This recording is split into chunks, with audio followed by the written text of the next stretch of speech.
guys, we made an album. Not we. I didn't make an album. I was. My name is Zach. I am front of house media guy extraordinaire. At Covenant Church. And these are the incredible minds behind Can You Hear It, which is our latest project that I'm so excited about. And we just want to talk about it and bring some awareness to kind of what went into the whole project. Because honestly, it's really special. Like I remember the first thing that I got, we were on our way into Ross, Stress for Less, shout out, not a sponsor. Nice. And you guys sent me, it was either Open the Gates or Can You Hear It? Open the Gates. Open the Gates. Dude, it blew me away. I was like, what the crap is this? And that was just that bare bones demo that we did the very first time with that acoustic. I just sent you a video of the screen. Different. Like it was so raw. I do have my friends, Nikki and Tanner, who are the worship directors at Covenant. We have David Sato, who is the producer at Covenant. And we're just going to dive in and talk about this thing. So the first song on the list, I think, is No Matter Where the Altar Is. Yeah. Which unashamedly, I will tell you, is not only my favorite song on the project, it is my favorite song that we've ever put out. Hands down. That is so crazy. Very kind. It's so That's so crazy. dang good. Yeah. Like how High praise. I just listened to the whole project, just my board mix, which was pretty good. It is pretty good, for the record. And Nikki, you said that it was a really hard song to write. Yes. And you guys actually wrote the first line last. Yes. We totally reverse engineered it. So at our writer's retreat in October, I wasn't in the original writing group, and I just happened to leave my group that day because I wanted to visit around. And I walked in on Tanner and Elyssa and John Mark's writing group, and they were just like... we were tortured. They were like tortured souls. Like, we can't get this. And they had like little chunks of verses and a chorus. The bridge. But they definitely had the bridge. He who was. And it was just like 3 hours of them in a room toiling and could not do it. But they're like, let's put another date on the schedule, which most of the time, like when you leave with just one chunk, you're like, that's probably just going to live in the voice memos. We're probably not actually going to finish it. But we committed to showing up, and me and Elyssa and John Mark for another 3 hours just toiled over this song. Yes. They knew what they wanted the song to be, even though the bridge doesn't exactly, the bridge like encapsulates it in a really beautiful way.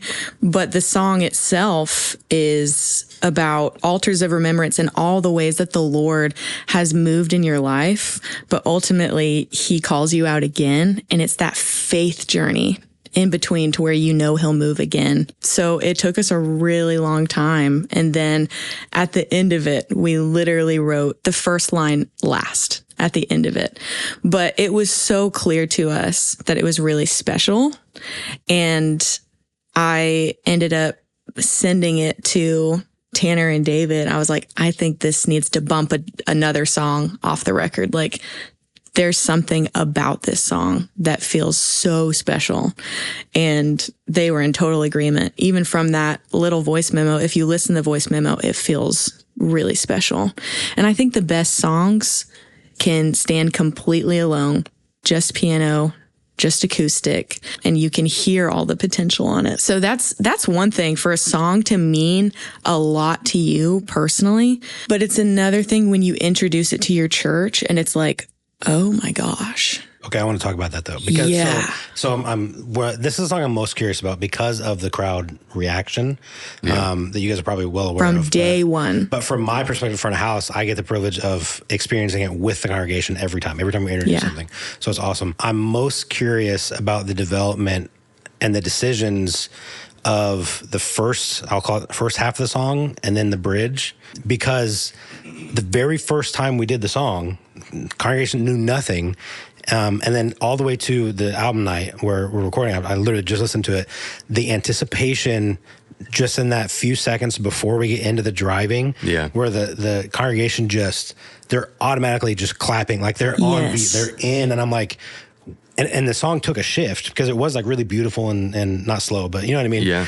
And then it just drives. I'm so curious, like, was that the reaction you were anticipating? Was that what you were going for? Or did it just like... I mean, we're very fortunate to have a church body that is very in with us. Yes. But to this point, one of my favorite things about that moment in the song and pre-production process when we came over here to kind of work through some of that stuff, all three of us had the same exact feeling about that moment in the song. We were like, I think you said it first. You're like, once we get to this part, I just want it to go here. And I was like, that's exactly what I was going to pitch. And Nikki also was like, that's where I wanted it to go too. So it was like, that doesn't always happen in pre-production, right. you know, but in this scenario, we all had the same thought, and it was just like, yeah, let's do that. Yeah. And it just kind of came together pretty easily. There's a lot of songs, like Tanner would take. It's like, all right, I'll do this one, and then we can kind of get together after. I would take one, and this is one. I'm like, what if we just all get together at the house? Yeah. And just like see what we come up with. And of course, like from voice memo to finishing stage, chords end up being a little different, or some things. But definitely when I got to the bridge, like, oh my God, there's a huge lift that definitely happens there. I remember the band Workday. Just the first time we ran it through, got to that part, I just got off aux skis and I was just jumping up and down. Yeah, I remember that. Yes. And it's so much fun because I think through this song, I've realized that this hasn't happened to me all the time. It's so much fun when everybody loves something. Like I remember it was the second time we did it, and it was at our worship night in January, and the church was screaming it, and I almost could not sing because I was like, just everybody was in. Yeah. And so it's such a song for our church. Our church loves it. And so it's such a gift to feel that synergy and excitement and really just like feel the Lord's hand on something, feel the Lord's blessing on something. But I remember very specifically, so we recorded like a demo for the first 5 minutes, and then you worked on it that day and sent it back to us that night. Because the song naturally ended at no matter where the altar is with all the tags. And so I remember you sent that to us, but you sent us the 9-minute version because you were feeling it and you programmed all the strings.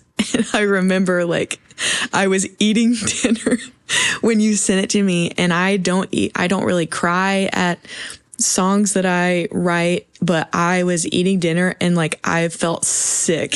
Like it was like, it moved me so much that I started tearing up and I lost my appetite. I was like, oh my gosh. Yeah, that was a fun It moment. was such a moment, and I listened to it again and I was like, I'm feeling like it was so beautiful. And then getting real strings on it. Did you guys have the Bethel string player? You guys hired string players we orchestrated it, but they made it come to life, right? Yeah, we've been working with House and Antonio from Bethel, and they've been incredible.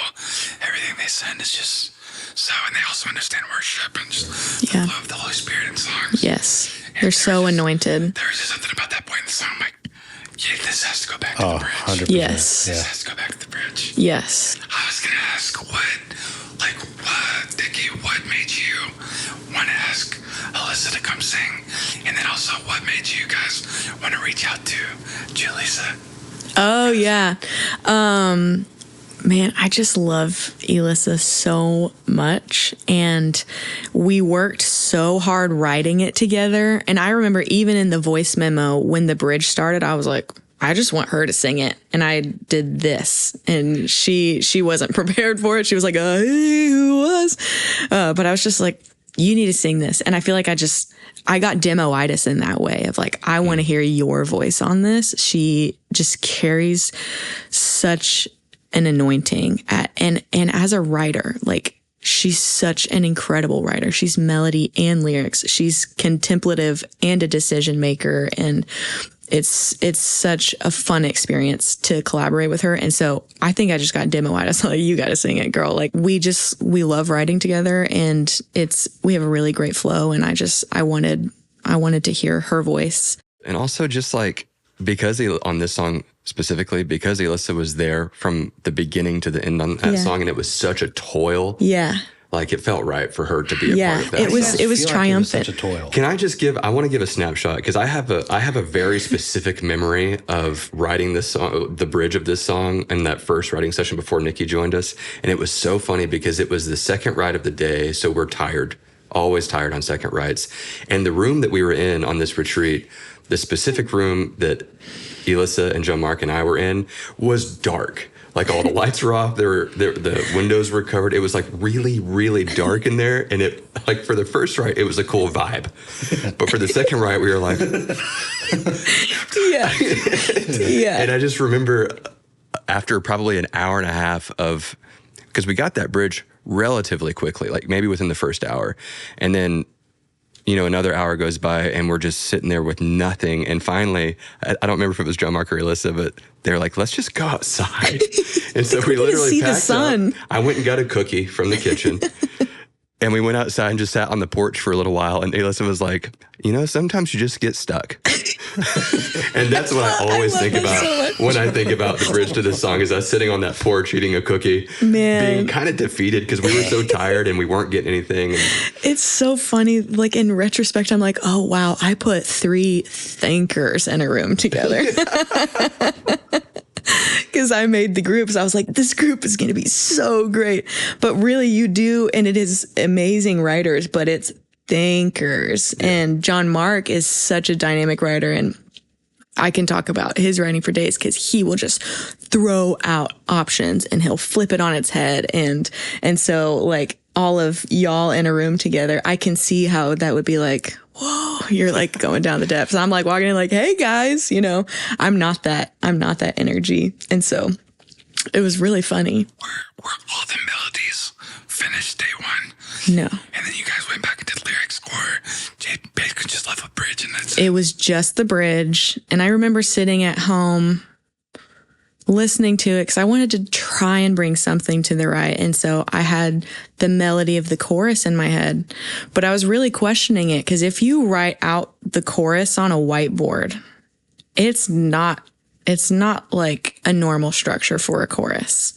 If you actually write it out, it doesn't really follow rules, but it just feels right. Mm-hmm. I knew I still wanted to hold on to their idea of no matter where the altar is. They had that. Yeah. They wrote no matter where the altar is in that session. And so I had this idea, and I still wanted to land it on their heart of the song. And then for the verses, I think we just kind of did like a switch around. I was like, let me try and sit down at the piano for a second. And I think the first line we wrote for the verses was, it might have been, help me to be willing to leave what I've been building. Because that was also the heart of the song, of like just a lot of things that all of us had gone through in the last few years, of like building something and things either getting destroyed or having to just leave a season, is like, teach me how to do that. Yeah. Who wrote the line? I'll leave it in a minute if you tell me you're not in it. Me, that's the first. Yeah. Takes my breath away, my gut. Okay, that's the first line that we wrote, actually. So that's the last verse that we say, right? Yes, that's the last one. So we wrote the last verse first and the first verse last. We literally worked it all the way up. That was a great start. Yeah. For the verses, because when I got the voice memo, I literally lost my breath. When I got to that part, I felt like, good Lord. Yeah. And yeah. Cry. So our son does that. I'm actually quoting my son. Whenever he like hits us, we'll like be like fake sad, and he loves it. He goes, cry. I'm like, I hope you're empathetic. He's also so now I was quoting our son. That's just such a satisfying rhyme. Oh, minute in it is so satisfying. You told me you're not in it. Yeah. The other thing I love about this song in particular is and I'm going to butcher this because I'm not a musician. Let me make that clear. I'm not a musician. I wish I was, but I get to mix, which is great. Musician adjacent. I can play a trumpet and I can play a slide whistle. I go crush you have the slide whistle anointing. I'll just tell you that. If anybody working on a project needs a slide whistle, please let me know. But the favorite thing about this album, not that album, about the song, is how it feels like both the lyrics and the production goes on this dynamic journey. So like you're talking about like your favorite lyric is to help me know when to leave, so when to move. My favorite lyric is I will not move. If you don't go, so like it's the power to stay, the faith to stay in the situation. And then like, and musically, especially that after where we thought the end was, where the strings come in, it's this beautiful, just like flowy kind of thing to where I would say I'm sitting, I'm just receiving whatever that is, to the bridge that's just driving, I'm moving, you know what I mean? So it kind of has this like flow, both lyrically and musically. That's my favorite thing about the song. I'm curious, like, how did that all work together? Did it just happen naturally, or? I think David took it to another level. David put his anointing on it. Yeah. Because it was a 5-minute demo, but when he sent it back to us, it was the 9.5-minute version. And it's like, it was the correct version. It was what it needed to be, because we're honestly, like, you're saying a lot of things in the first 5 minutes. It's language that needs to be in people's mouths and hearts. Like, I wrote something that I'm going to sing for the rest of my life. I'll always need the Lord to tell me when to move or when to stay. And I'll always need to have that faith and that trust in him. But you also need a moment to unpack that. Like, for whoever's listening to it, it's this reprieve. It's a musical reprieve to like take a deep breath. And then it just builds back into, no matter what he's saying to you right now in this moment, he who was and is to come is always with you. And so it's just like huge. Yeah, it's so beautiful. Like, the song makes me sick. I'm sick right now. Yeah, talking about the production, one of my favorite things about the production of this song, and you pointed this out to me because I don't even think that I realized it, but the intro of the song is this guitar part that was actually written on the acoustic guitar. David had that idea as soon as we got here. He was like, I was thinking about something like this. And so even on the demo of that song, it was an acoustic guitar. And all the way to the final version of it, I think with a lot of modern like worship music, there's a tendency to over-program and pack as much sonic information into moments. But what I love about this song is that all the way until I think the turnaround of the song, it's mostly just guitar and light piano, like hardly any programming. And you feel this tenderness immediately out of that. And you don't feel like anything's missing. Yeah, right. There's maybe acoustic guitar in there to help changes or whatever, but that part of the production of this song, I love the beginning of this song just as much as I love the bridge of that song. Mm-hmm. Yes. You know what I mean? Yeah. And I'm not just saying this because you're the love of my life, but the electric guitar is so, so beautiful on this song. Thank you. It is so beautiful. The tone is so special, and it has a uniqueness to it. I feel like all of us are on the edge of tears. Are all of us about to cry? I told you this is my favorite song. This is my favorite song. Are we all about to cry? By far. Also, shout out to Ben Hedge, our other guitar player. Yes. Sounds great on this song. So good. Oh man, one of my favorite things as well about this song is how the instruments follow the melody. But it's in chosen moments. So in the double choruses, is it only Ben that goes, no matter where the altar is? There's something so beautiful about that. Yeah. But something that we were talking about the other day that we did not discuss or plan together was I had the vocals all go unison on that last thing where all the instruments come together. So everybody in one thing is going, no matter where the altar is. Even the tenors are up there. So it was something that it was decisions we made isolated, but everybody came together and did the same thing. So it was just like the Lord was in every detail. 100%. Yeah. It's so cool. Yeah. For Julissa, I love bringing ideas to you guys because I'm like, don't say no. Think about it. That's how she starts every idea. Don't say no. And it makes you feel like you're not allowed to, like, now I'm a bad guy. Like, about it. It's a great Think about strategy. it. It's a great Actually, sometimes I'm like, studies say that men are more likely to say no to women's ideas. So with that being said, I have an idea. Think about it before you say no. Valid. But in this case, y'all were down. I was just like, we had done this a couple times at church by this point, and it felt like this is good. Our church loves this. Let's do a Spanish version. And Julissa was the first person I thought of because Tanner has had relationship with her, and man, she's so special. She is just like a true worshiper. She's so authentic. She knows how to command a room and a space and lead. And so it was like, I had never met her, but it was just like, this is who it has to be. And so Javi and his friends translated it. And if you understand Spanish, then you can read that and see how they truly kept the heart intact. It's beautiful. When you go line by line, you're like, this is the heart of the song. The thing that I always say about Julissa, and I said this to her just the other day when we were visiting with her, is you kind of come into contact with a lot of different types of personalities in this world. Some of them not so great, and some of them really great. And I've known Julissa a long time, and every time I have an experience with Julissa, whether it's on stage in a worship service or off stage just personally, she is the real deal. Sure. She's the real deal. She's so kind. She's so humble. No ego. Her relationship with the Lord is beautiful. And I've had such a respect for her for such a long time because she's handled herself so great in every situation that I've been in with her. And so that's what I'll say about Julissa. Yeah. It really felt like a God moment. It was like, bing, we need to do a Spanish version. And then a week or two later, our pastor was like, we're actually looking at starting a Spanish ministry. And I was like, what? Yeah. For those that don't know, we're in Texas. So if you don't speak Spanish, you're incorrect. I'm incorrect. I don't speak Spanish. Incorrecto. But I love when we combine the two and we do like the Spanish chorus or bridge or whatever.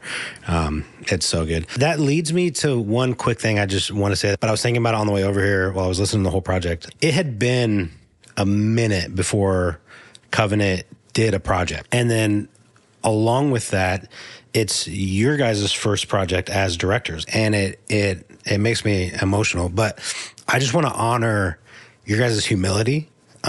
Because what really blew me away is it would have been so easy, I think, for you guys to say, this is my thing. I want to write this I want to do something cool, and I don't care how anybody thinks about it. I just want to, but like the first thing you said when you came out, on the stage after we got through the first song was that the best thing about this project is that we partnered with the local church, that this is an album for the local church. It's not just about Covenant, it's about the Big C church. And you guys with that invited 5 guests to join you on a 12-song project that you didn't have to do. And I just think it's so cool, and it's so valuable that you guys had enough humility to just lay your own egos aside and say, what gets this the furthest? Like, what creates the greatest impact? What serves the song and the community the best? And it was inviting other people in.